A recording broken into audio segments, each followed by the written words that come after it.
All right, what is up? Oh my God, we've got so much to talk about today. And I've got friends.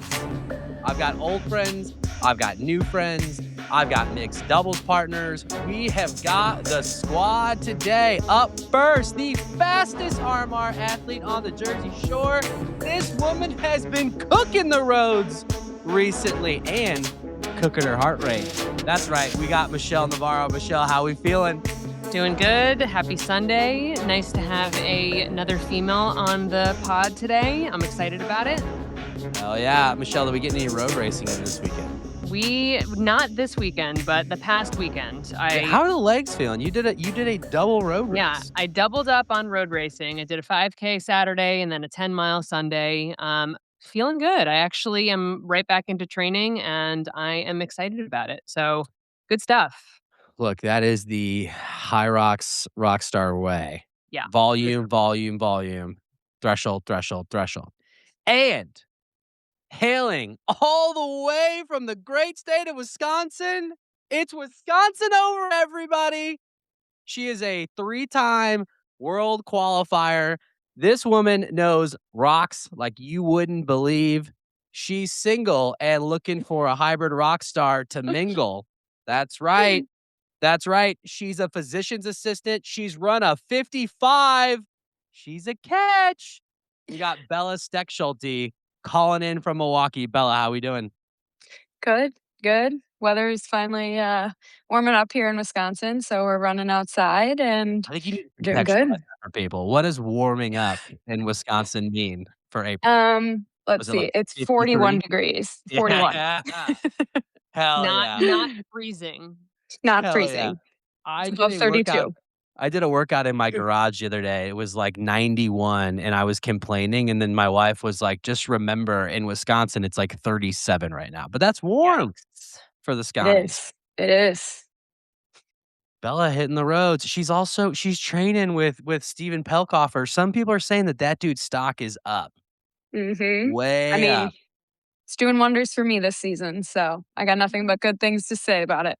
55s, and everybody's favorite redhead in hybrid racing. Forget Brian the Ginger. He's a good dude, but he doesn't hold a candle to this man. Colorado Springs finest, Jack Bauer. Jack, how we doing today? I am very sore. I did a workout. I don't know if Michelle did the. Was it a rich workout or a VJ? Did you do the LT1 work? It was the one with all the stupid thrusters and wall ball. Oh my God! You hear that, Rich? Did you hear that, Rich? Stupid. Yeah. Well, it's those ones that you don't want to do that make you better when you finally get them done. But oh man, I am not looking forward to this Zone 3 run after this. I've got one that I was supposed to do last night, but didn't because of fatherhood that I'm going to do today that involves box jumps, calorie rows, wall balls, sled pushes, and VO2 max 400s. I'm going to be in a body bag this evening. You know, those box jumps, they really creep up on you. I don't do them very often, and that sets me up very poorly for wall balls that we were instructed to do afterwards. So it was a challenge. I personally like them a little better than broad jumps, just a little less impact on landing. Yes. This is not a training podcast, so everybody that's a trainer, stay the fuck out of the YouTube comments. But They're all coming. They're coming. I will say that ever since I started doing the box jumps and box jump overs, my lunges have gotten better. And I was clodding it, and it has something to do with the explosive power and the hip hinge and something else, and I don't know. So Bayans, when you listen to this, you can educate me in my DMs, and everybody else, stay out of them. I don't want to hear from you. All right. We had enough last week. Yeah, I get enough out of YouTube. Our YouTube, you YouTube commenters. I'm just kidding. I love you all. You're doing the Lord's work. Keep it up. We appreciate it. On today's show, we are going to talk about the final major of the season, HYROX Warsaw. It delivered, as it always does. I think my first thoughts are that venue, I mean, the stadiums are just incredible. I don't care that there's not people in the stands. It Mhm. looks so dope. We had 2 Yeah. stadium races this year for majors. We had Phoenix and we had Warsaw, and it just looked so cool. Like, I can't wait for the future of the sport, like, 10, 15 years from now when it's more mainstream and, we get, uh, John Electric making a move on the row and we get, like, people in the stands going nuts. It's gonna be awesome. Thoughts on the venue? Yeah, I was gonna say, I'm excited for the future as well because there's plenty of stadiums around the world, so I feel like we can continue this trend. And I agree. I think the open space it brings another level of interest to the viewership. I feel like just watching the YouTubes now, there's such an advance from what it was. So to have this kind of stadium style, I think brings a new dynamic to it and it makes it more exciting. So I thoroughly enjoyed it. To think about where HYROX started when we all got well, Jack, I guess, was in it first, but, Michelle, Bell, and I kinda got into it around the same time back in 2022. To think about where it came from with Graham chasing Hunter for, like, 1 lap of the 1K and then, like, going and posting up with an iPhone video to, like, where we are now, it's crazy. It's crazy. Real production value, and that matched the races. So we will cover them in the order in which they happen. So we're gonna start with the women's race. Well, you know what? We'll just read all the finishers here because we'll probably get to this point later. Taking the Grand Slam, the Aussie completing, going 4 for 4 on the majors, Joanna Wetrick with a new world record, 54:25. Lauren Weeks taking that second spot, also breaking the previous world record with the 54:54. Alyssa McElhaney with a 55:56. Lena Putters with a 56:30. Jack, quick question for you. Lauren Weeks, Alyssa McElhaney, and Lena Putters, 2, 3, 4. Who drafted them? I don't know. Not me. Oh, that's right. Yeah. Me. Me. You thought that I was gonna walk right into this show without taking an opportunity to take a quick step back? Jack, can you go ahead and pull up those draft results real quick? Absolutely, Matt. We'll interrupt. No one needs to Oh, know this that was Sinead planned. got 5th, that just No, no, no. Well, don't worry. We're gonna get to that. okay. This is my Dawson moment. I just got a text message from my wife. Can you not yell? So I can put the volume down. All right. So Matt continues his triple ones in a row. If we look at our average place throughout the season, we're actually tied. So, and then if you look at who has the fewest points per contest each throughout the Okay. season, I'm actually winning. So congratulations, Matt. You are, and we're both. Everyone else is 8 and 10 against each other. So we're pretty much tied, but I think that I own that tiebreaker because of the fewer What's points. hilarious about that last graphic that you just showed is Bracken is actually best head to head, but he's No, no, no, getting no. This is opponents. oh, his opponents So are 10 they've and 8 won against 10 of 18 against him. ah. So 56% of the time we end up beating Bracken. Yeah, and Dawson was talking all that crap, and Eh, we're beating Raw Debo. So no doubt. And Matt, congratulations. You moved away from this trophy. Now you have that's a right. real medal. No So more poop trophy for me. there's still one more week. There's still one more week, but got hot when it mattered. Rounding out the top 5, we had Sinead Bent with the 56:54. Continuing on, Vivian Tafuto, 57:32. Seika Arning, 58:01. Emily Dommins securing her qualifying spot with a 58:24. Stephanie Oswald also securing her qualifying spot with 58:41. Kat Parnell, 58:51. Ellie Stenfors, 59:16. Lucy Proctor being just edged out, also 59:16. Chloe Cook with a 60:13. Danielle Lowe, 61:10. And Linda Meyer, 61:51. The story here, my esteemed panel of colleagues, is Joanna Wetrick completing the Grand Slam. I first want to kick it over to Jack as a long time, actually the most consistent Race Brain co-host throughout the years. Can you contextualize, like, going back all the way to OCR, is there another season that stacks up to what Joanna is doing this year in the 2025-2026 HYROX season? I mean, for the OCR listeners, she is peak Lindsay Webster, absolutely unbeatable. Lindsay had some streak of 18 or 19 straight races where she won, and she only showed up to world championships or national series races. That is exactly what Joanna's doing. It's a limited field because only 15 can make it, and she is obviously going to be at every single big race that she can be because her performances speak to that. But the way that she is winning and how fast she is running, it's the craziest we've ever seen in hybrid racing so far. You wanna hear a wild stat? Let's hear it. How many elite races, we all agree that Lauren Weeks is the GOAT. How many elite races in a row do you think Lauren has ever won? Elite, not pro. She probably only got like 4 because you had Meg and Michaela getting in the way there. She got pregnant, so that threw her streak off also. I'd say probably like 4. I'll say 3. I was gonna say Bella? 2. New co-host on it. Lauren has never won more than 2 elite races in a Interesting. row. So Joanna was already had already done something that had never been done before with the prior major in Phoenix, but now cements it. You go back to, these are Lauren's elite races: 1-3-1, 9-1-3, 1-2-2, 1-1, 2-1-2, 1-1, 3-3, 2-2, 1-2. That is so many. I like Yeah, I the know. the amount of What is Which races. is she I at? wasn't Like crazy. 20 expecting at that. this point?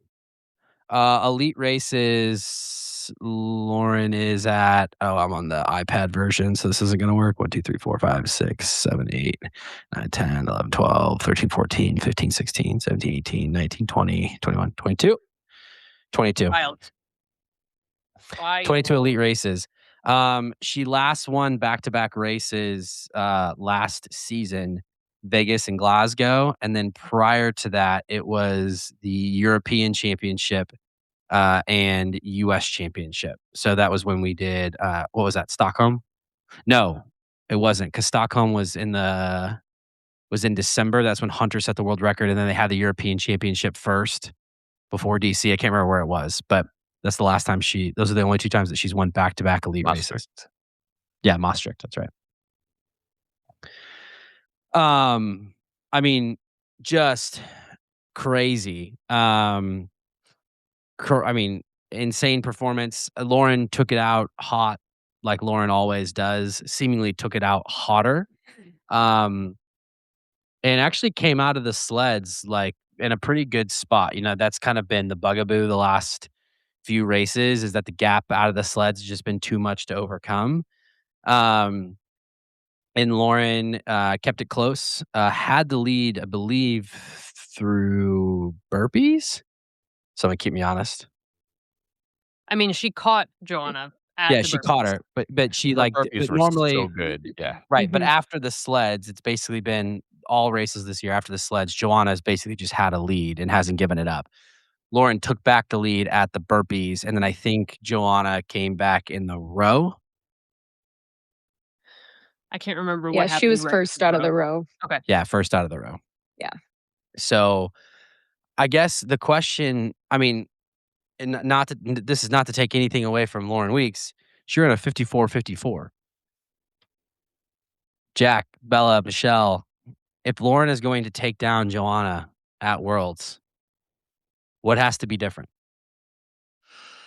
I mean, it's like the subtlest change. I feel like that can make the difference. She didn't come into wall balls that far away, and we saw her take the lead at something like the burpees, which she's just a monster at. So I feel like it's a tiny little adjustment somewhere, or like pushing it in a certain station just a little bit more to gain that like 10 seconds to get into the wall balls a little bit quicker. I don't think it takes that much at all. I think they're both very, very close to each other, and we're seeing it time over time. So yeah, it'll be exciting to see what she does next. But I do think that every time that she races Joanna, she learns a little bit more about a strategy of what she can do to get that edge. I think it's been talked about a lot, but the sleds for her, I think. Her running is obviously almost, I'd say, max where it can be. I mean, I'm sure she can get faster, but 29:52. Yes. she's already number one on the runs overall. So I think it's always a question of, if the sleds are moving that day, Lauren will probably, not that she ever really has a bad day, but it'll be a good race for her. So I really think the sleds are probably where she could make up the most time on Joanna. Yeah, I think Jack. she did a great job improving on the sleds this race, and obviously her running sub 30 solo is just absurd. Yeah, I was gonna say, And have we ever seen a woman go sub 30 yet? I don't even know if we see that in doubles. Like it was so I fast. don't even know if Lauren has done that before. Yeah. Um Yeah, it'd be an interesting stat. Yeah, but anyway, I think that realistically she was 4 seconds behind Joanna entering lunges. So she was there for most of the race, and then Joanna, who previously had struggled on lunges when there was a neck and neck battle with her, she's figured it out obviously since then. And Lauren has shown that she can obviously go unbroken on 100 wall balls when needed. I think she entered wall balls maybe 20 seconds down. So realistically, she wasn't going to catch up to Joanna. So at this point, keep working on the sleds and just a little bit faster on the lunges. But her burpees were a weapon, and most of the rest of the zones she's kind of figured out as well. So I just work on sleds and lunges. Yeah, she was 30:18 in Glasgow when she ran that 56:23. She was 30 mid in DC. I mean, sub 30 is monstrous. For comparison's sake, Joanna ran a 30:23, which was second best overall, but Joanna had a total workout time of 24:06, compared to Lauren's total workout time, which was 25:06. So, I agree with Bella. I think, it honestly comes down to the sleds.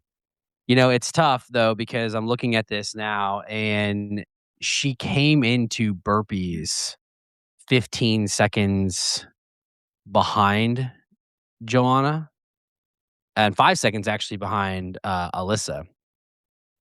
But left 3 seconds ahead of Joanna and 36 seconds ahead of Alyssa.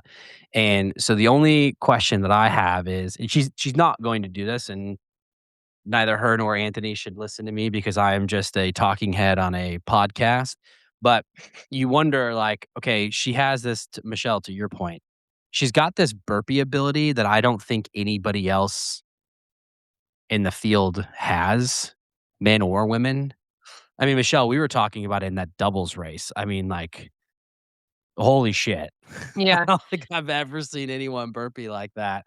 We've all And you done just burpees. want Like that particular station will blow you up. And like she is absolutely using it to her advantage because she has the capacity to do it that fast and not get blown up. So it's incredible and an amazing strategy on her part. yeah, so I just wonder if, like, because she has this ability to, and again, they're not gonna listen to me, and I wouldn't expect them to, but because she has this ability to outrun everybody, and she has this ability to out burpee everybody, would she benefit from the Rich strategy of, and the Dylan strategy, honestly, of like, "Hey, maybe I'm gonna hang back a little bit on run 1. I'm not going to ski as hard as I possibly can, and then the race is gonna start after I get through the push." Because the other thing is, and, it could be because of the judges, and they've been a little bit tough on her, it seems like this year. I actually can't remember the last time I saw Lauren go unbroken on wall balls in an elite singles race. And if we would have pulled out a crystal ball at the beginning of the season and said Lauren Weeks will not go unbroken in any race, you all would have laughed at me. So I guess anyway, to tie that whole point together, like, are we now at the point where it's worth trying, maybe not going out at 100% effort, or is that just not the Lauren Weeks way and it'll never change? Yeah, I'm not sure if that's the right strategy for her, to be honest, because her explosive ability is her weapon. And I think if she actually continues to play into that, she can figure out how to do it for the lunges next. Like, she's already figured it out for other stations.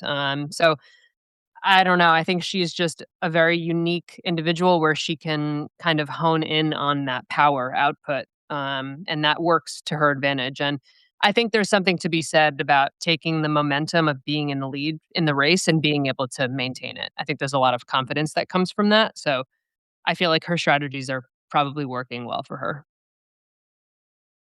I agree. I think that some of these guys that are doing that, they're starting a little slower, starting in the back to mid pack. I think they've maybe taken that strategy because they know that if they go out too hot, they're going to die in the back half. But we see Lauren go out hot and she hangs on with it. Maybe it's not hanging on exactly for the win, but she hangs on to second. Whereas I think some of these guys go out too hot, they're up there at the front, and then they just slowly, as the race goes on, they're trickling down to ninth, 10th, et cetera, et cetera. Yeah, and to be fair, to that point, Bella, we're not seeing that work for the win. We're seeing that work for the podium, but it's not. I cannot think of an example where that has actually worked for the win, with the exception of maybe Dylan in Vegas last year.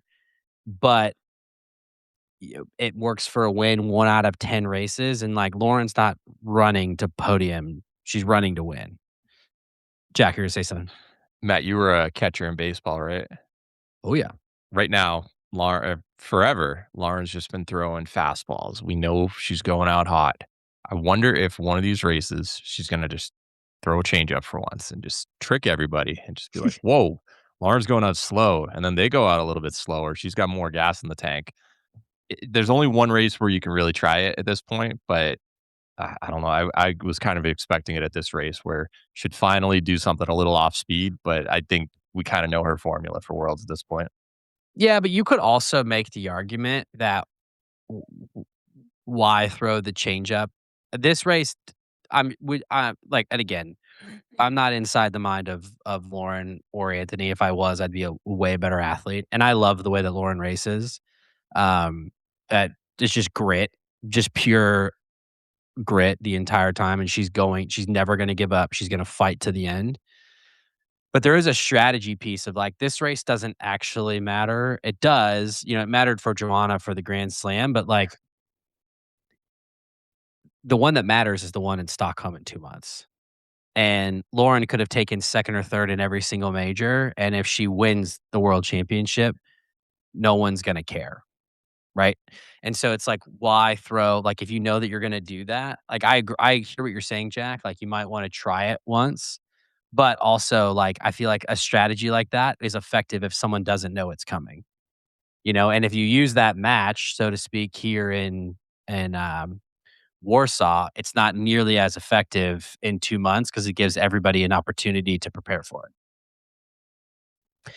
The reason why I've spent so much time on this is because I'm gonna pull out a Jack Bauer phrase, which is, I am just about ready to put Joanna's name on the check for the world championship. I don't know that there's anybody that can beat Joanna right now. The only person that I think that can beat Joanna right now is possibly Lauren. And there's going to be a lot of people in the comments, you lurkers, that are going to say, well, what about Alyssa McElhaney? And she's crazy and she's really good. And to that, I say, you're right. And she lost by 90 seconds. 90 seconds. It wasn't even close. Lauren was the closest thing to her, and she was 30 seconds back. Like, this is like Hunter McIntyre 2000 and, like 2021 through 23 minus the, Tobias and Kent. I mean, this is like that level of domination. Like, there is this women's field is stacked. These athletes are incredible, and there are a lot of really good storylines that we're going to get to. But with Meg not in the field, there is only one person that can beat Joanna, and it's Lauren. And right now, it doesn't. It seems like Joanna is firmly ahead. You just sealed her fate, Matt. That is, I can't believe you did that. Hmm. Never write anyone's name on the check. It doesn't work out in HYROX. Look, There might not be a bigger Lauren Weeks stan than me on the show, so there might be a reason why I'm saying Just that. ask Rich Leo how big of a check they got at Worlds. I'm Yeah. just saying. But seriously, who else in this field is gonna take down Joanna right now? Yeah, I mean, we don't have much time, right? There's 8 weeks till the World Championship, so it is difficult to make up a lot of ground, within that time frame, but everyone is coming along, and we have seen a lot of really amazing jumps, so the competition is there. I don't know how much it will be for World Championships. Joanna has really just put a stamp on this season. Like her dominance is just unmatched right now. But I do think that the field is coming. So it will be interesting to see how much ground everyone can make up by World Championship. Jack, Bella? I agree. I think if this was maybe 3, 4 months ago, I think maybe Alyssa could be, like, in contention. I mean, I even said I thought I didn't think that she'd be where she was in this first elite race for her. I think a lot of it is about experience. Um, but, I think give her a couple more months, and I don't see why she couldn't be up there too. But I don't think with the short amount of time until Worlds that that's gonna be enough time for her to get there. Yeah, we've seen some kind of shocking performances at World Championship, but it's usually from someone who's been there for a while, like Linda Meyer. She already had, I believe she had a second or third place at Worlds before, and then she wins. And Tim was tantalizingly close several times and then finally put it together. But a newcomer, I, next year would be the year that I would say Alyssa could do some damage. There's just 2 months. That's a whole lot of work to do to make up on Joanna, who's not going to get any less fit during this time. Yeah. So, I was trying to look this up from whenever we did the, uh, top 10. Um, Joanna has now raced 9 elite races.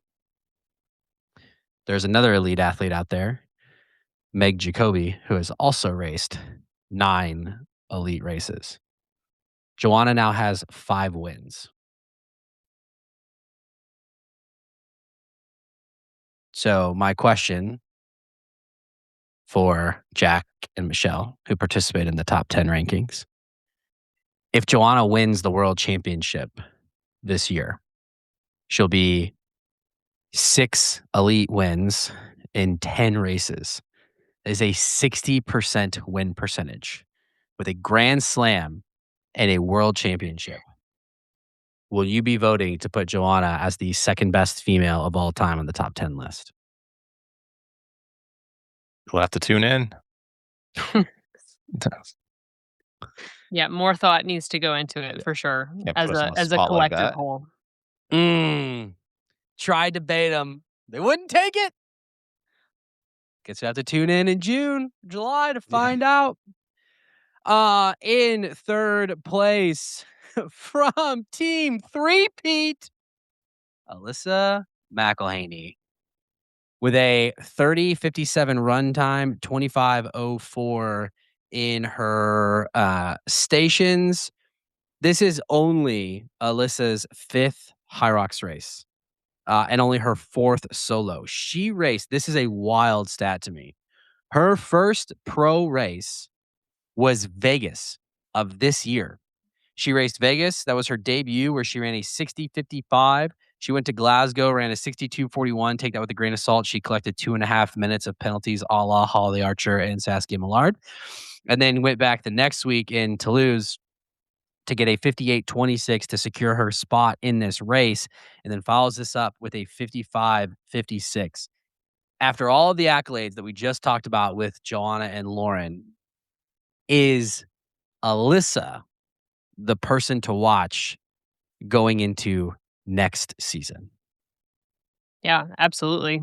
I mean, she just came out and delivered completely in her first elite race. And I think we were all really excited to see what she could do. And I think the elite stage is definitely different, but she handled it so well, and she was actually able to progress throughout the race. And it seemed like she had a good strategy going in too. I think she really played it well. Seemed like she was pretty conservative on the runs to begin with, and she just kind of continued to soar throughout the race. And she was kind of in a no man's land situation, right? Like she was close enough to the top, but the others were a little bit farther behind, so it was almost like she was time trialing within this as well. So I can't wait to see where, she has to go back and forth. But it seemed like the competition only made her better in this situation. So we haven't seen enough of her yet, but I'm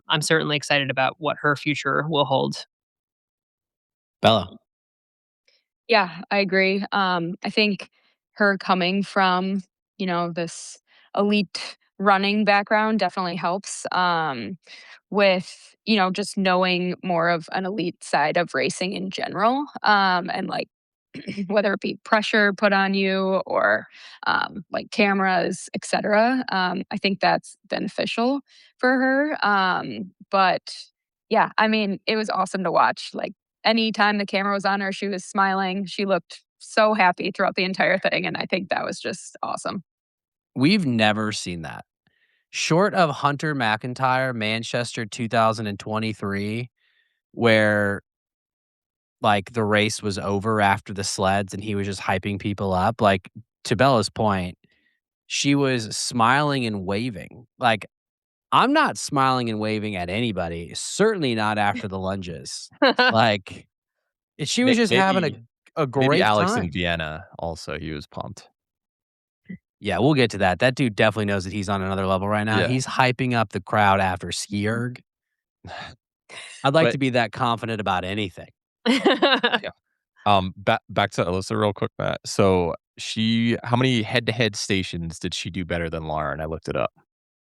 Out of the Well, I 8. mean, you guys listed off both of their station times were like 25:0. Well, So she had the 4th best push at 2:01, I would say she has which like we'll get to 5 that out in of a the second. stations. That's crazy. You're I'm gonna guess push was better. I'm gonna guess farmers was better, and I'm gonna guess wall balls and pull. So 4 out of half of them.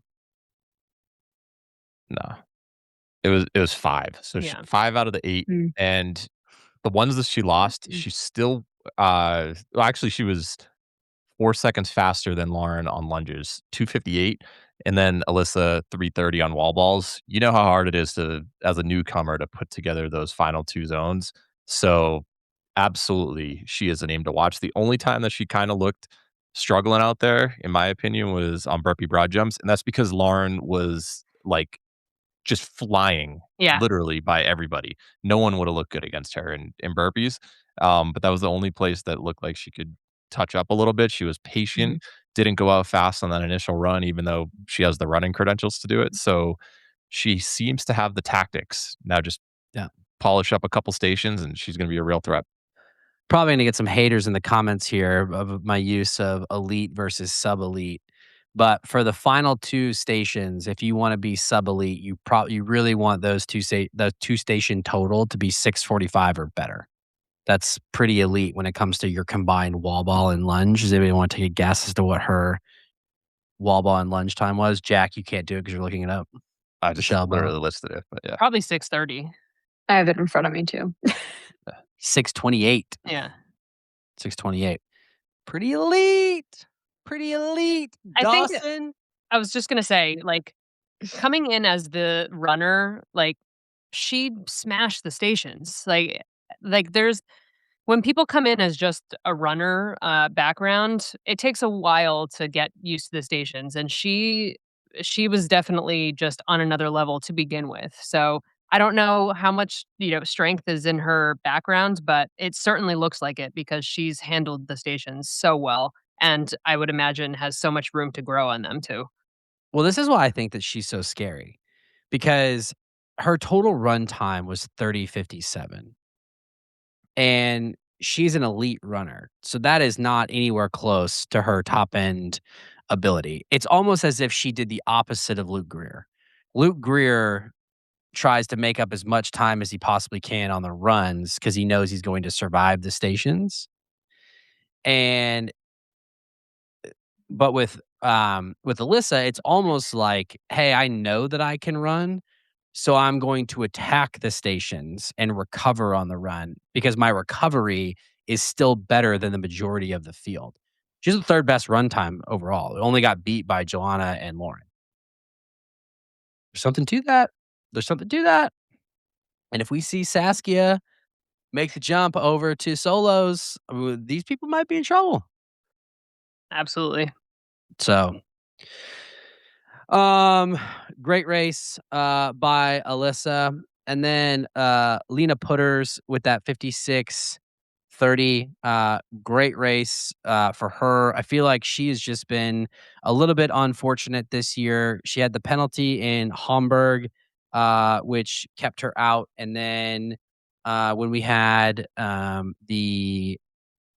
she did secure her qualifying spot in Phoenix. She took the final spot there, but was a little bit unlucky on the finish. And then I feel like this was a big step forward for her. Pretty massive PR. Not massive, but 25 seconds, which is no, actually, no. This is a massive pro PR because Yeah. that previous 56:53 that was an open race, not a pro race. So about 3 minutes on the pro side. Lena is somebody who I feel like, if she shows up and has her day, she might surprise some people and move up onto that podium. This one has to be a real confidence booster for her. I feel like this just kind of was put together pretty flawlessly. I think they interviewed her, or I saw somewhere that she, it sounded like the sleds went as expected, not as ideal for her, but she didn't let that get to her, and she continued to progress throughout the race, and she ended up fourth. So it was a really impressive performance from her, and something I was watching for. I knew she had the capacity to do this. So this has got to feel real good heading into world championships for her. Yeah, 244 and lunges is disgusting. We just talked about combined sub 645 being elite. She went 624 between Yeah. wall balls and lunges. So you do not want her and anywhere near you at the end of the race. And she also ran like a 34:01 10K recently. She's got the wheels. Can't say I'm surprised that she finished fourth during this race. Yeah. yeah, she was not top 10 out of the ski. She was not top 10 out of the push. She was not top 10 out of the pull. She came into burpees in 8th, so she made up her she made a move there. She left burpees in 5th, she's worked her way up. She left the row in 4th, and then that is effectively where she stayed the rest of the time. So started in the back, moved her way up. Great race by her. And then rounding out that top 5, Sinead Bent continues her ascension, also with a pretty massive PR, sub 57 going 56:54. Sinead was just in our top 5 rankings, at the most recently. What do you feel like it's gonna take for Sinead to be able to snag a podium spot at Worlds?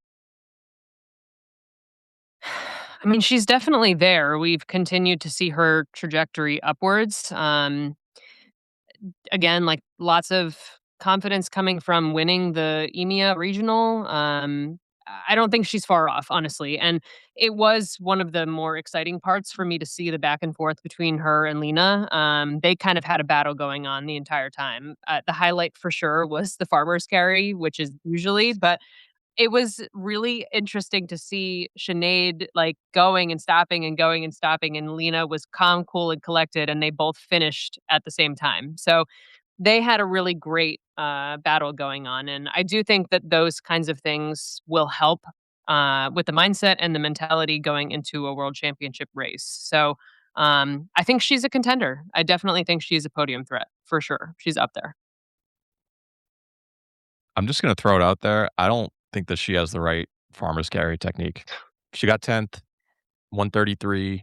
Most of the other women are in low to mid 120s, so she's not losing a ton of ground, but like you beat your body up when you're, like, holding your breath basically to sprint with those things just so you can drop them real quick, and a lot of pounding on the quads by moving your legs faster. I She's gotta figure that out. I know people say it's electric, but as someone who is pretty good at farmer's carry, that's not the way to do it.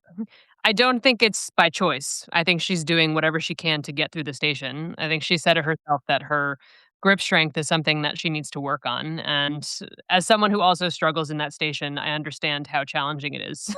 So it is, it's just like, I don't think it's by choice, she's just trying to get through it, and I think it's impressive that she can finish within that time frame, doing the style that she's doing. Bella, you were gonna say something? Yeah, she said in one of her interviews it's because she has little fingers, and she just doesn't think that the grip strength is gonna get any better, but I kind of agree with Jack. I feel like running with those things really, like, quads, but also, like, cardiovascularly is very tiring, whereas, like, yeah, maybe your grip goes if a little bit if you're holding it for the whole time, but the last 2 stations, lunges and wall balls afterwards, you don't really necessarily need your grip strength. So yeah, I don't know if it's the right technique either, but if it works for her, it works. Spoken like someone who doesn't have to throw a 20-pound wall ball. Mhm. That's a joke. That's a joke. I know it's scaled. Everybody relax. Yeah, I don't think that we knew. Like, I just think that because she wasn't finishing consistently in the top, you know, 3 to 5. I think, like, the camera wasn't on her, but now she's up there toward the front, so the camera is on her. Like, I think that this has always been the thing, but she just does it fast, so you just see the clips of her running. You don't see the clips of her dropping it. I would agree. Um, with Jack, it doesn't really seem though like there's I mean, there's not like a whole lot of holes in her game. 205 sled push, 309 sled pull, 304 burpees. So maybe there's 15 to 30 seconds there. 426 row, 133 farmers, 251 lunges. I mean, wall ball's 332. Like, not a ton of time there. So you got to think like her weapon is the running. 32 minutes flat was her run total. That's basically the difference. Um, what we said, Lauren was sub 30. Lauren got her by 2 minutes on the run. Joanna got her by a minute and a half, and Alyssa got her by a minute, and that's basically the difference. So, that's ultimately what it's going to come down to. I think it's And shocking that this is only Sinead's second major because the LCQ was not a major when she qualified for Mm. Worlds last year oh, in that's right. Barcelona. Mhm. She ended up getting 4th at Worlds.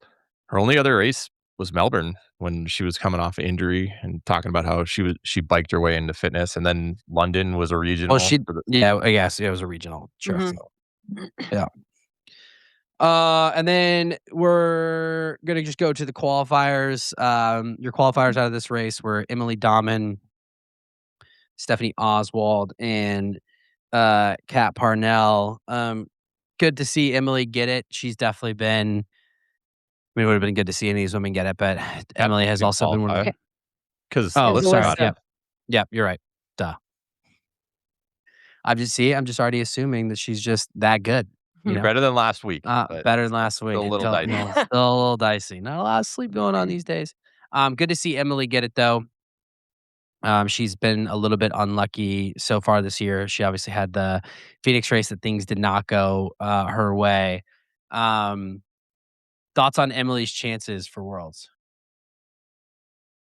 I'm just really grateful that she got the spot as well. We all know that she has, she's had some really strong efforts to get her to where she is now, and she was I feel like, very deserving to get this spot. I do think that this race was stronger. I think it's just kind of the experience that comes into play here that will be to her benefit. So, yeah, I just think she just needs to keep doing what she's doing. The more experience, the more in tune with herself that she'll be, and she'll be able to kind of deliver another great performance. Yeah, she was just outside. I mean, she was right there in the pack. She was just outside of qualifying position coming out of the row. And And then she then had the fastest row split. yeah, yeah. So, good for her. And then, Stephanie Oswald, very solid race.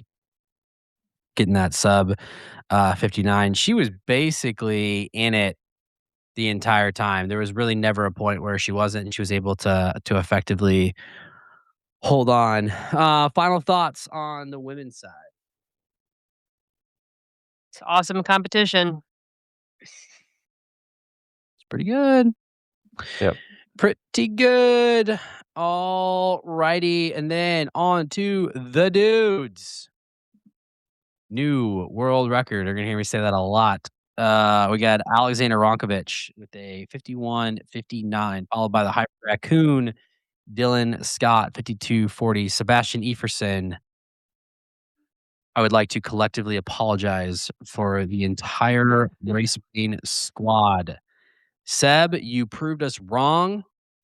We are sorry. Congratulations. Third place, 53-17. Tim Vinish, 53-18. Sean Noble, 53-20. Louis Osile, 53-25. Luke Greer, 53-26. Liam McCrory, 53-47. Graham Holiday, 54-09. Martin Intoven, 54-36. Jake Dearden, 54-58. Tomasz Tverdict, 55-02. Jack Driscoll, friend of the show, 56-10. Charlie Bottrell, my homie, 56-42. And Aitor Lizarazu Hormia, 58-31. Your qualifiers out of this race were Sebastian Everson, Louis Osile, and Luke Greer. I think the story is Ronk had a blip at Worlds. He finished 8th, right, Jack? Mhm. Finished 8th at Worlds. And then he had not the result. I think he got like 6 at Hong Kong. But outside of that, has anybody won more elite races since 2024 on the men's side than Alexander Ronkovich? I don't think so. It's got to be him. It's either him or like JK was on a tear there for a while. Ronk has won Warsaw. He won Phoenix. He won Hamburg. If you go back to the season before, he won the European Championship doesn't Amsterdam, count. did he? Or... Yeah, he won Amsterdam, and then he won Worlds. Prior to Worlds, he won the European Championship. A lot of wins. We have talked a lot about how there's 5, 6, 7 guys that could win world championships, but of the guys that could win, question for the panel, is Alexander Ronkovich the man to beat? I certainly think so. I feel like without a doubt, he's definitely the most consistent, and I feel like he just looks the most dominant when he does have the wins. Yeah, I don't know. He definitely just stands out, I would say, among the top of them as just being the guy to beat right now. Matt, you said there are 7 people who can win. I think there are 7 syllables who can win. Alexander Ronkovich. That's what I'm seeing right now. It's a good one. Yeah. Ella? Yeah, I think so. I mean, Hide wasn't in this solo race, which obviously previous world record. Ronk just beat that. But yeah, I think between him and Tim with this performance, I think now Ronk is the guy to beat. I mean, this is a world record, so take this with a grain of salt. But I mean, 29:54 run total. Slower than Lauren. 29, dude. That's Crazy. Remember when I threw out the stat that Lauren was a better runner than Alyssa because her 5K time in a decafit was better than Alyssa's PR, and everyone's like, "Oh, that's some jack math." By the way, Alyssa came out and said that her PR was 16:30, and sure, maybe she can run faster than that, but she hasn't. Lauren is the best runner in HYROX. But where I was going with that was 22:09 workout total.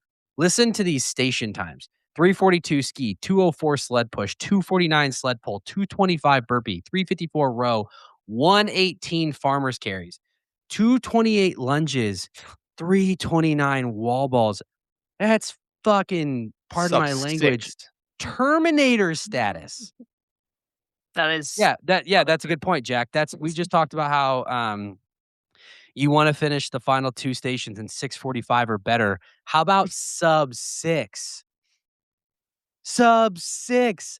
Y'all, I died in my last HYROX, and it took me 6 minutes to do the wall balls. Ron can do 100 wall balls and 100-meter walking lunges. Sub 6. That's crazy. Yeah, I mean, clearly Nasty. he's strong throughout, but you can't, like, you gotta be way ahead of him because he's gonna close real strong. We just talked about at APAC champs how you do not want James Kelly near you at the end. His final splits for lunges and wall balls 6'11". So is that technique going to work on Alex at Worlds? Alex doesn't stay back, and he just proved right here sub 6 on those. Yeah. I think James has got to do something else. It's gonna be tough. I think James is gonna have to stick himself in it earlier. I don't think he needs to be there, but he's gonna have to be closer than what did we say last week, Jack? A minute 15? Yeah, He's gonna have to be closer than a minute 15. Alex is never not essentially leading or touching the leader. He will go out no matter. I don't care if you're Luke Greer, Elliot Kipchoge going out at the beginning. He's gonna go out with you. Yeah, I mean, it was wild to watch. I mean, it was insane. Like, I think Alexander Ronkovich, we have talked about this in the top 10. He is the most, he is eventually going to have an argument for the greatest of all time just because of his consistency. Mhm. It's wild. And he used to be really nasty on the stations and he wasn't very good on the runs. And like, I think back to that Chicago race with Kent and the late great Ryland Shadegg, where they were, Ronk was beating them by like 20 or 30 seconds on the stations, but then they were just eating him up on the runs until eventually got to be too much, and that's how they effectively won. You're not gonna outrun Ronkovich now without it hurting. 29:54 is, again, like, how many guys can go sub 30 right now, Jack? You've got Rich. Seb did. Luke did. Luke did, but then has Tim gone sub 30 in a solo? I'd be shocked if he hasn't. It wasn't his day. He went 30:06 here, but some races, Yeah, like, he's not he not looks that like far. he's going. Yeah. We know Dylan has. Let's go back to Melbourne when Tim won 29:55 in London. he So was he 30:20. He was 30:29 in Melbourne. So, I mean, we're talking about like a very small list. I'm going to look at Hunter at Worlds was 29:52. So you're talking about like a very small list of guys. And when he's got those stations, I mean, that's Dylan's problem, right? Is that he can run with him or maybe slightly outrun him. But like, if Dylan is going to beat Ronk and win the world championship, which we all think that Dylan is capable of, he's going to have to get those wall balls a lot like further away from 4 and closer to 330. Like, you're just not going to be. I mean, when was the last time Ronk dropped a wall ball? never. I mean, Dylan has also been unbroken too, right? It's just the cycle, like how quickly you're doing them. Has Dylan gone unbroken in a race? I'm honestly asking. I feel like he has. Yeah. When did he do it? I swear, maybe Las Vegas against Hunter. You're right. So to Michelle, but even to your point, Michelle, it might be Ronk's cycle rate is crazy. So there's just not a lot of holes in his game. And like, obviously we know there are guys that can do it. Hunter can beat Ronk. Tim can beat Ronk. We've seen it, but I feel like the difference is like, you just don't know what you're going to get on the day with those names. They may show up and, be a world record. They may show up and not. That's just what the story's been the last couple of years, minus that 8th place finish at Worlds. Like, we just went through it. Ronk is probably on the podium and he's probably standing on top. Yeah. Dylan, is there a guy more unlucky than Dylan? He has raced twice this year where he would have beaten the previous world record if not for the fact that he was racing against Alexander Ronkovich. Mhm. What's a triangle boy gotta do to get a world record and a win? I don't know, but Dylan's always impressive, and it was really cool to see his strategy play out. Again, another, like, calm, cool, collected person out there and just such a strong performance. So, I don't know what his game plan is for world champs, but I feel like he's figuring a lot of stuff out. And once again, sealing the deal that travel is, he's got it. He's got it figured out. I agree. I feel like it's kind of fun to watch them hold back a little bit and come back and place this high because we're so used to seeing most of these guys like Ronk, like Tim, they go out hot and they stay hot and, good for them, but it's more fun to watch when these guys come from the back. Obviously, we know that Dylan could go out with them, but watching him hold back a little bit and then move up in the ranks is fun to watch. I will always admit when I am wrong. Dylan came into sled push in 8th. He left not in the top 10. And I sent a group message to our Milwaukee group chat of Rockstars, and I said, "Oh boy, European Dylan is back." And boy, was I wrong. He came into the burpees in 7th. He left in 5th, came into the row, left the row in 3rd, and then he battled with Seb. Actually came in to lunges 4th, left lunges in 3rd, came in 7 seconds behind Seb, and then got him by about 30 seconds. I mean, look, you can never question the work ethic with Dylan. And there's no one that knows himself better than Dylan. So my question for you all is, are we about to see Nike knee pads making a comeback in the rock circle? Is that the secret sauce? Do we all need to invest in some knee pads? Works for Dylan, so Yeah. something's working. That might be the only thing that works for Dylan that works for the rest of us. I think if most of us adopted his training strategies, we would all break, but we might save ourselves from breaking with some Nike knee pads. Facts. Yeah, I don't think Maybe there's it's an true. athlete more in touch with his body for how it's going to feel after a certain pace. And he, for sure, every single part of this race was intentional. He knows how he's going to feel after going a couple seconds too fast on ski erg or on the opening run into it. I'm sure he was perfectly content being where he was. Maybe got a little nervous on the sled push. That hasn't been his strongest throughout the season, but he knows he's just going to crush most of the zones later in the race, keep working his way up on the runs, and just he's doesn't fall apart.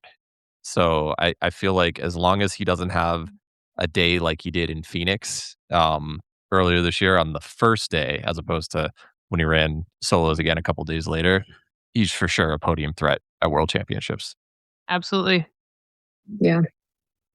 I mean, he's figured it out, right? Going back to Vegas of last year in elite races, these are his finishes: 1, 3, 2. There was the 12 in Phoenix, 2, 2.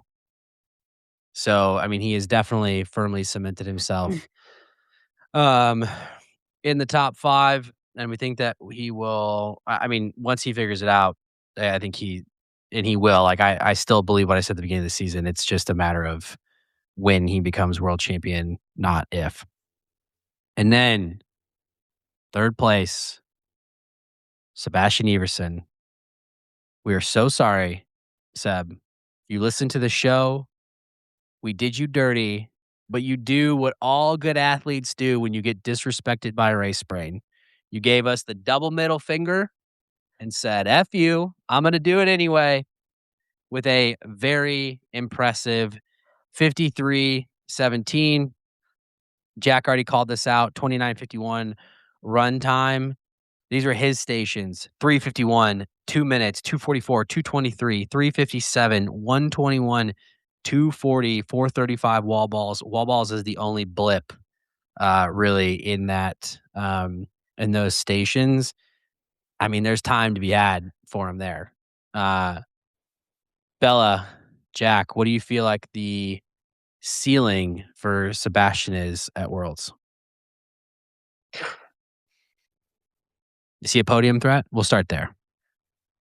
He was like 4 seconds behind Rock heading into lunges. I mean, I don't care if he doesn't have the name recognition as some of the other athletes.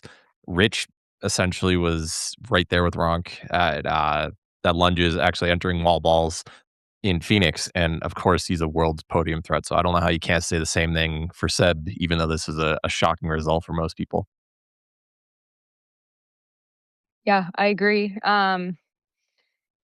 I think, so many of those guys that weren't in this race are up there for contention for first place, but I definitely think he could be up there. I don't know if Jack, you have the stats on how many of these were PRs for these guys, because obviously Oh, we know Jack's this was got the a stats. very fast course, but that's got to be a huge PR for him. Well, I don't know if you want to. We'll wait till after this discussion, but we need to touch on that before we end this show, Matt. Oh, don't This worry. this was absolutely the highlight of watching the men's race for me, just because of of him not being picked for the draft. Like, this was fantastic. So congrats to Seb on this amazing performance. But I think it just shows that like nothing is guaranteed, and everyone is fit. And you could have an amazing day and land on the podium.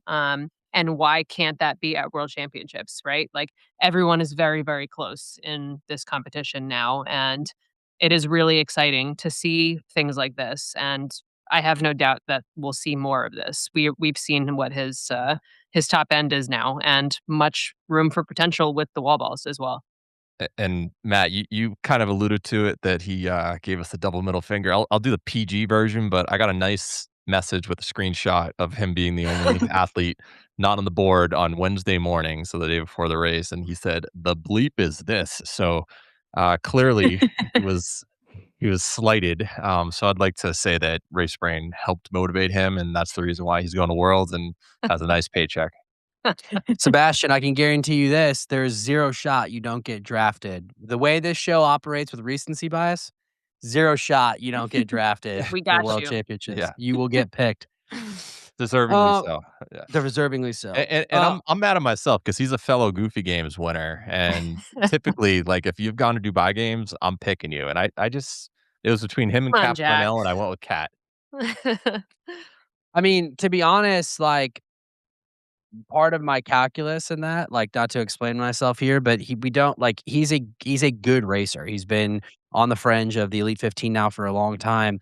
But part of my calculus was he got into Hong Kong on a roll down, did okay, got a 12th place finish, but then he just raced in the EMEA championship and got 10th. And again, it was a sub 55, so like I'm not taking anything away from him, but it just, just kind of I think it is Sebastian, I respect the hell out of you.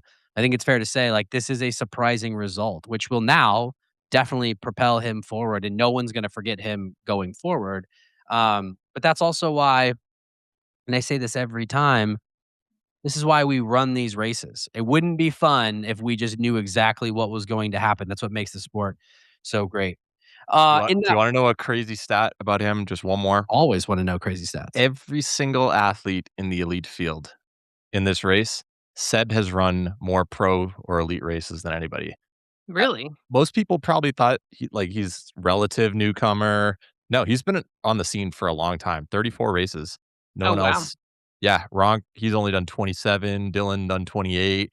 Not even Charlie Bottrell has run as many solo elite or pro races as. That- Well, that's because Charlie is running, 8 times in a weekend. But don't forget that Seb is mixed a nasty doubles doubles, partner. So mixed he- right? doubles, relays. Yeah. Actually, they just teamed up together today. Sebastian and Charlie ran with Sinead and Joanna, ran a Oh, cool. 46-47 relay. 46. 46-47. That's awesome. Moving. Nuts. Oh, you know what I just realized? We got a little race brain relay team here. The rest of the Milwaukee Roxers don't wanna do relays, but Let's Bella do it. likes relays. If we can get Jack and Michelle in, I'm in. little race brain Heck relay. yeah. Hell As long as yeah. I'm not lunges after this past workout. All right, and then Tim in 5th. I guess 4th. Fourth. yeah, sorry, 4th. Tim in 4th. I guess my question here is going back to last show. I love Tim Beinish. Dude likes to party. Pretty sure that he just ran races and ran beers all of Chicago Worlds and just had the best weekend of his life. But to use a Jack Bauer analogy, he's a little bit on the roller coaster. Like he is capable of coming out and setting a world record, and he's capable of. I mean, at this point, he's not going to finish worse than middle of the pack. I think you got to go back to Hamburg where he finished 7th, and then Vegas where he finished 9th. And he's not going to finish outside the top 10. But I can't think of other than. I mean, Dylan is probably the closest comparison, capable of, like, getting 2nd, but also capable of, having a clunker. I can't think of anybody else who it's like it's feast or famine, quite like Tim. What do you think's going on there? I mean, I think when I don't know, someone said it on the broadcast. I feel like it's just true. Like you can't be at the top of your game for every single race. But the Mhm. fact that I don't know what he came into wall balls in. I'm pretty sure it wasn't 4th. And to finish 4th, almost on the podium. I mean, I think that goes to Came in show 6th. yeah, like I mean, his close time with the, not as I guess, stellar of a performance that we've seen from him. I still think that this was a really strong close for, lack of better words, an off day. So yeah, I'm not sure what would be the cause of this. I feel like he said he wanted to like hurt as much as possible for this race, so maybe he just cooked himself a little too much in the beginning, but it's part of strategy, right? And it's good to play it out now, right before Worlds. So, if that was his strategy and he did a little bit too much early and still was able to finish 4th, I feel like there's a lot of learning lessons that you can get from it. But yeah, I feel like it's just hard to be at the top of your game with this competition now, every single race. Unless you're Joanna. Yeah. And let's not forget 4 weeks ago, he whooped everybody besides the 30-second penalty in London at wall balls, or where he was just waiting in the wall ball area and just had to hit a finish, set a new world record that he could have easily set himself. I do think that if he got 2nd, it could have been a little bit of a different narrative, heading into Worlds, but 4th, it's like, he lost to a few people. He wasn't quite there entering wall balls. He only won 406 for his split for wall balls, so it's not like he was just closing like James Kelly has done in a couple of races. He just happened to beat other suffering athletes to move up a couple places at the end. So, it would be foolish to underestimate him based on what he's done this season, but Tim's not looking as bulletproof as if he skipped this race and people had that impression of what happened in London as their last thought heading into Worlds. Bella? Yeah, I mean, we talk about 4th, like, obviously it's off the podium, but he was only 1 second behind Seb, for that podium spot. And the next athletes below them were all within, like, 10 seconds as well. But I don't know. I think he's still up there.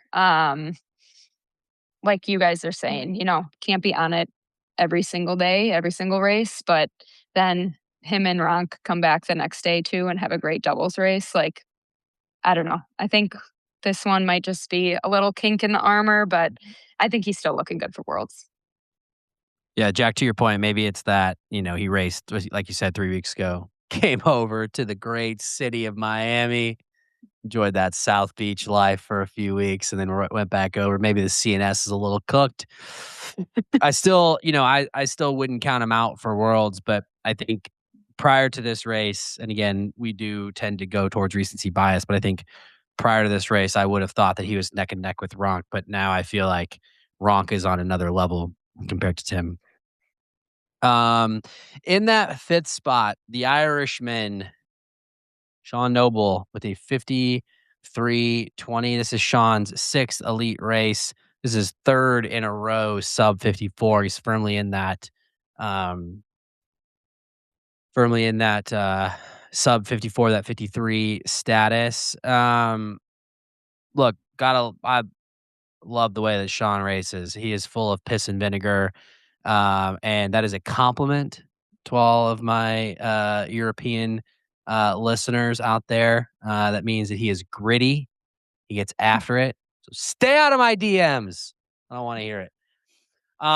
What's it going to take though for Sean to take that step forward? I think when Sean he's very outspoken. I think that people love that. His goal is he wants to be a world champion. He believes that he is the best. He believes that he can win.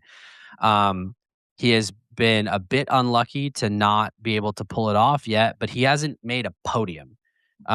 So, for someone who believes in their heart of hearts that they are going to be world champion, what's it going to take for Sean to not only be able to make that podium, but to be a world champion? I mean, I think he's on the right track. There's a lot of consistency in his effort this season. We've seen him at the top very frequently, and his top end, I think, is getting closer and closer. So I think it's just continuing to do what he's doing. He definitely is a gutsy racer, so sometimes that works, sometimes it doesn't. But I do think that he's had a good amount of consistency with with his delivered performances and the way that he races. So, yeah, I don't know what it will look like at World Championships, but I feel like his consistency was there this season. 100 wall balls, unbroken, no reps. He That's came pretty in good. he came in 8th place and then moved up a few, and let's not forget his finishing place at the end of the race. He goes 3 seconds faster, 4 seconds faster. He's 3rd place right there. Instead, he's 5th. Yeah. So it's a You couple of could reps. argue, which you could also argue was because he came in 8th. He had a longer way to go. They all kind of Mhm. left at the same time, and he had to navigate through traffic to get across Yeah. the finish line. So Mhm. Do we know this what is happened with him in doubles? Because he had an injury. That's I know we're not going to talk he made a doubles, but point. He made a post after the fact, and basically just said that his legs were cramping up from run one, like his quad, I think, and something else. And he kind of went on to say that like this seems to happen to him every time he tries to do 2 races in a weekend. His body just doesn't respond, so he honestly doesn't know if next year if he'll even bother with doubles. He might just focus on solos because for whatever reason he just can't handle it, the maybe back-to-back he's days. normal. Yeah. Hmm. Well, none of these athletes are normal, but Yeah, here yeah. Human, I mean. Yeah. Um, and then your final 2 qualifying spots, Louis Ossolet and Luke Greer. Personally, I thought that Louis was one of the stories of the race. Everyone's gonna go to Ronk. Um, Louis got his first taste of elite action in Phoenix with an 11th place finish. He got 6 in EMEA. I don't think anybody had him as being a qualifier out of um, this race, and 53:25 is an emphatic statement. I don't care if the course is fast or not. Yeah, and again, it's just another one, like Sebastian, like you've been around and you get your shot and it works out for you. So, I think that he's on the right trajectory. When they were interviewing him afterwards and he, I think, discussed Phoenix, which was his first, that he wasn't necessarily like peaking for that, but this one he was, and certainly delivered. So really cool to see. Yeah, again, just the competition it's just insane now. But really awesome to see another name and that he got his spot for Worlds. And then Luke Greer. Oh, Jack, I'm trying to find it. Okay, I wrote in our group chat. Here's who I think will qualify: Luke, Louis, and Liam. So I did think he would, Matt. Oh, Jack with the receipts. Um, and then Luke Greer, 2019 run time. That's like doubles territory. Crazy. Bella, your thoughts on Luke? Yeah, he had the fastest run time. I think in London, him and Louis were like neck and neck as well. Right at the end there. Obviously, neither of them got the spot there, but it was kind of fun watching them at the end here to battle it out. Obviously, they both got their spots. I think Luke has kind of started finally to figure it out. It seems like he used to be one of the ones that would go out really hot with his running background and kind of fade to the back after some of the stations. But it looks like, he's getting better and better at the stations and he's able to hang on. So I think if he continues to keep figuring those out with how fast he can run, I think he can be a threat too. Stations were better all across the board. He's got some Hmm. a little bit of on the pull, 304 sled pull, not bad, but probably want to be closer to 245. And then says the guy who is pulling 4 minutes plus. I realize it, people. And then on the wall balls, 429. So, to be in that kind of elite status, you really want to be sub 4, really want to be like sub 345 on the men's side. So he's probably got 30 to 45 seconds there. And then look, like, again, another person who is an elite runner. And if they can figure out the stations, I mean, this is really his, he hasn't been in HYROX all that long. And Dylan's been telling people to watch out because when this guy figures it out, he's going to be a problem. And to Bella's point, he's getting better. Like what he had a one race, he had like a 7 or 8 minute wall ball. So he's already taken it down 3.5, close to 4 minutes. Gonna be nasty next year. Going to be nasty. All right. Any other storylines in the men's race that we want to cover? Shout out Jack Driscoll making the trip from the US. For sure. Shout out, Jack. We appreciate you. Can't wait to see you in the elite race next year. All right. We did not lead with this because here at Race Brain, we believe that these performances deserve to be talked about on their own merits because they were phenomenal performances. And these were phenomenal races. And what I'm about to say takes nothing away from that. This course was more busted than my face after running into Sean Noble in Phoenix. And look, I'm sorry. It's not standard. It's just not. It's not. This is going to add fuel to the fire for Till and Erg Army to say that we are going to get a sub 50, and we might get a sub 50 if we have more broken courses. But there was something going on this weekend beyond the fact that it was 53 degrees. I refuse to believe that that's the reason why this was so much faster. That makes no sense. So, with that, I'm going to quickly turn it over to Jack, give you a little taste or a preview of an article that you're going to see come out to a racebrain.media website near you. It's already on there. Oh, it's already up. Never mind. It's already up. All right, Jack, tell the people what we got. All right. I'm going to share my screen. You see this? Well, in a second. There you go. All right. Racebrain.media. Head to the website.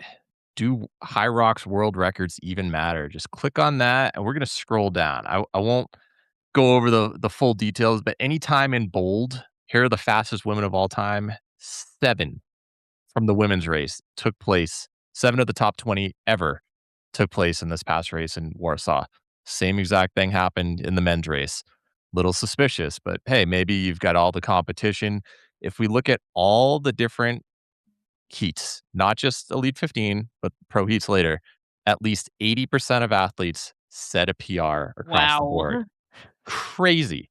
If we look at the top 50 right here, each vertical line is a single athlete. And so like if we're looking at the men's race right here, this first one, Alex, here are his times if you just go vertically. Second place, you go up here, here's where Dylan's run. Blue is what they ran in Warsaw. Almost everybody ran their fastest time ever. No different in the women's race. And these are jumps. Like you look at third place, I know Alyssa's a new athlete, but Sinead also Lena. huge jump. It's undeniable. This was a fast course. There's nothing similar to it. So you'll see a lot more details if you check out that article on Race Brand's website. But anybody who says that this was a fair course, no, something was wrong with it. You don't get 80% PRs in any race anywhere in anything. That's That's 80% not a for the thing. elite field, 87 or 88 for the regular Yeah. For people. everyone else. They can't time it as well as the top end athletes. What No is it way. typically? Do you know, Jack? Like, is it I should closer have to looked that up 50 or before. is it less than that? I guarantee you there has never been an 87% race like that. Yeah. No way. I'd be Not even curious. Berlin. Yeah. So I called good friend and longtime co-host of the show, Bracken Crocker, right after this race happened. Cause I was like, hey, I went and looked it up and I looked at I feel like the closest thing we have is the marathon. So I looked up the marathon and I looked up the world majors because there's 7 of them with Sydney. But I looked up the 6 world majors. What's the spread on course records? Berlin is the fastest. Kiptum had I can't remember exactly what the time is, but it's a 2:01 something. And then, oh no, that wasn't right. It was Kiptum and Kipchoge were like 2:01, 2:02, and then the New York record was like 2:05. We're talking like 4 minutes difference. And Bracken's point is that this is not even really like I was like, are we making a mountain out of a molehill because we see this in the marathon?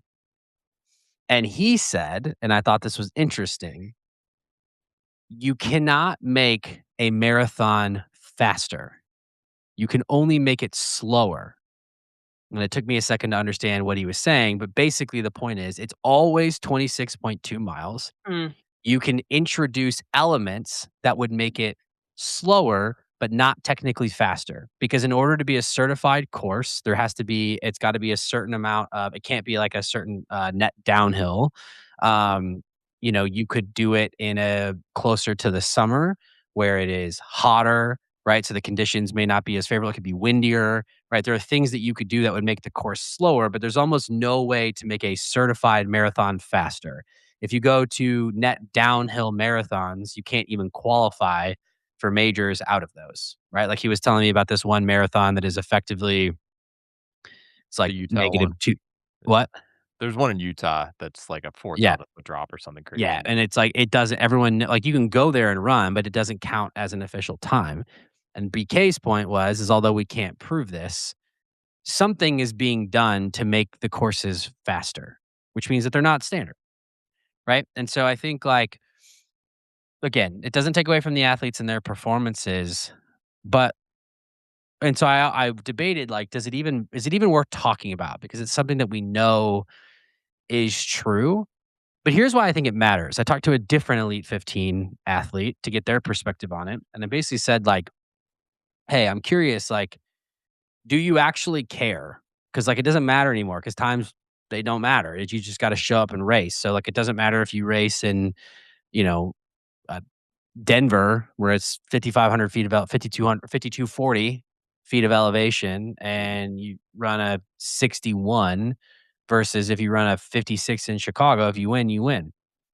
Their point was it matters because of where the sport is going from a professional standpoint and sponsorships, which I never thought about. And this athlete said, for instance, there is an athlete who now has a better PR than me, but they've never beaten me head to head. But they could use that to potentially get sponsorships that this other athlete can't get. Right. So I guess I'm curious for the panel's perspective. Do you think this matters? Should we keep talking about it? Should we not? And if it does matter, why? I think for me, it puts a little bit of a damper on things just because, like, logically, it doesn't make sense to have progressed that much at the elite level. Like, these minute, minute and a half, 3 minute, 4 minute jumps within like weeks of each other. It just, like, there's got to be a logical explanation for things, and it just doesn't seem right. Right. So I think from a like validity of like it's just the certified course situation. Like, I wish there was something that could be done so that things were a little bit closer. It just seemed like these courses are so far away from each other, and yeah, I think it just kind of puts a damper on things. And I wish it was something that we didn't have to talk about because it is about the competition and racing. So I'm glad that the times don't necessarily matter for the point system for next year, but it is still challenging to see, and even just like to train for a certain time or a goal. You have no idea what you're going to get on race day, so it could honestly like affect training and stuff too when things are just so inconsistent. We're down to like splitting hairs with some of the stations, so running comes into play, and if you're kind of all over the place with the run course, it's very difficult, I feel like, to train because it's so inconsistent. So yeah, I don't know. It definitely seems off. It just I feel like this just doesn't logically make sense. All of these jumps. Yeah, I agree. I think from like a time standpoint, now that they don't matter as much or at all for the elites for qualifying purposes, for a lot of age groupers, we are trying to set PRs. And, you could have run what felt like your best race. That's maybe 2 minutes off your PR, but it had nothing to do with how fit you are. It was just the course was maybe longer. So obviously it's going to take you longer. But I agree with like the sponsorship thing. Like, obviously, I am not one of them, but like if sponsors are giving athletes bonuses or whatever for setting new world records, it's like, what, like maybe then they'll just pick a fast course to go run a quote unquote world record on. So I don't know. I don't know if this was in a comment on a post somewhere, but I saw someone who said something like, just take the smallest venue in the world and whatever that setup is, just replicate that in all of these venues. And I know it's not as easy as that, but something to that where the course is more standardized. But yeah, other than that, I don't know what exactly the solution is. I mean, Yeah, our buddy. Oh, go ahead, Jack. I was just gonna say, if you think about it, there's so much prestige that goes with the world record. Just think of the 100 meters for men in track and field. Do you know who ran or who won the world champs last year for the 100? Like, he still won a world title in a really fast time, Oblique Seville from Jamaica. But everyone talks about Usain Bolt. He's still the world record holder. And that's going to matter in HYROX, where these athletes are going to come and go. People are going to be winning these big races. But if you are the world record holder, you're going to be known as that until it gets broken. And that's a really big deal. And the two athletes who hold the world record, they happen to have fantastic resumes. I don't have an issue that they are the world record holders, but it should be course record instead of world record Uh, because these courses are unique. They're not comparable. So that's what I have the issue with. Yeah, a couple points on that. Our good buddy Matt B. Davis put out an article right after the completion of the races and equated it to high level running and basically made an astute point that like most like elite runners, actual elite runners, Dawson, they're going for like 1% improvements like year over year. Like we're talking about like marathon runners trying to knock literally like 30 seconds off Right. in a year. Like going a second faster per mile, maybe Over 2 2 hours. Over 2 yeah, hours of an yeah. effort. Not right. not an Yeah. hour or less. We're talking about marginal differences, and we're seeing people make 4, 5, 6, 7, 8% gains. The only way that that's possible is with drugs, PEDs. And just to be very clear here, I'm not accusing anybody of doing PEDs. I think these athletes are clean. I don't think that anyone is cheating. But what I'm saying is that's how ridiculous this is. Like Hunter McIntyre's previous world record stood for 18 months. And then we saw it broken twice in 3 weeks. That doesn't make sense. And I actually think that the athletes even realize that it's ridiculous. When Ronk broke the world record for doubles, literally the first thing he said in the interview was, well, the courses are not all the same, which is a tacit acknowledgement that like, yes, he owns the world record, but it's not. It's not the same. And I think that like that's the unfortunate thing about this weekend is now people are talking about this and like everyone acknowledges that it's busted. And so it's like, yeah, it's a world record, but like we don't really know. And again, the reason why we talked about this at the end and not at the beginning is because we really did enjoy watching these races and we don't want to take anything away from the times that were run. And Anthony Parasini says it best, like you are your best data point. So these are their times and that's their best data point and that's great for them. But it is just funny to me that almost a year after announcing Olympic dreams and we need to get standardization, it still feels like we're just as far away from standardization as we ever have been before. Yeah. Like, Well, it's just uncomparable because they're so different. One number for you guys, Meg Jacoby. We just talked about her earlier this episode. Is she number 2? Is she number 3? Depending on what Joanna does at World Championship.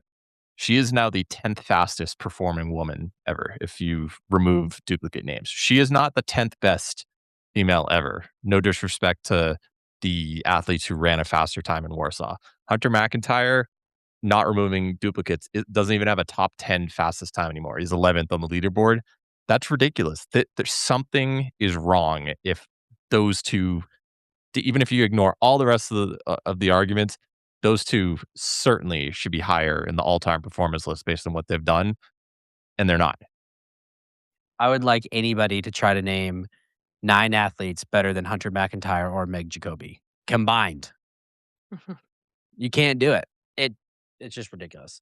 And then to, Bella's point, I will say I agree. Like as someone who is very invested in this sport, I mean, we're all very invested in this sport from the age group side, like it is disheartening because it's like we're going to have bigger swings than the elite athletes are. Like we just are. Like that's just the way that it works. And now you just legitimately don't know. Like, did I have a bad race because I wasn't fit, or did I just get a like poor luck of the draw? Mhm. I mean, one of the things that like stuck out to me was I said this to Bella in our Milwaukee group chat. The stark difference between Lauren pushing the sled in the mixed doubles race with Dylan in Houston, where it looked like she was pushing through quicksand. That sled looked like it was on rollerblades on ice in Mhm. Warsaw. I mean, she was a completely different athlete is what it looked like. And it's just like there gotta be a way to get these things more standard. And Um, just so to talk about your everyday people, so the elites, women on average in the elite 15, 1.6% faster, 1.7 for men. The typical age groupers racing in the pro division, 3.7% faster for women, 3.3% faster for men. So to your points, how do I know? Did I actually do better? Should I just Right. copy this exact training block because it works so well? I'm 3+% better than last time after all. Like, how do you know? You don't. And that's super frustrating as a regular athlete. Yeah.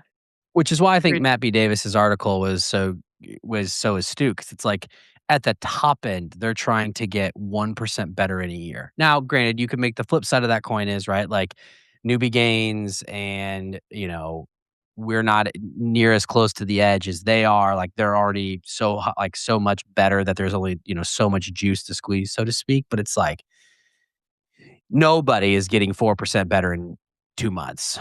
It's just not how training works. Like I mean, if you hired a coach, they'll even tell you that. Like you need to be thinking about fitness over the course of years, not months. So, I don't know. I hope that they can figure it out. It doesn't really matter from placing, but it does matter from sponsorships. So, all right, squad, any final thoughts? Just check out the article on our website.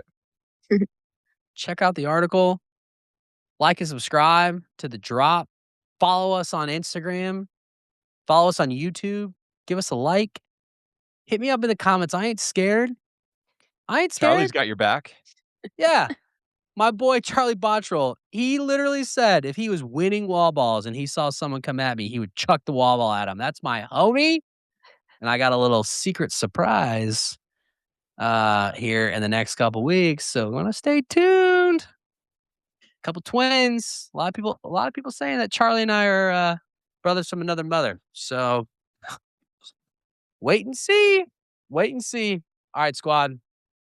We did it. We out.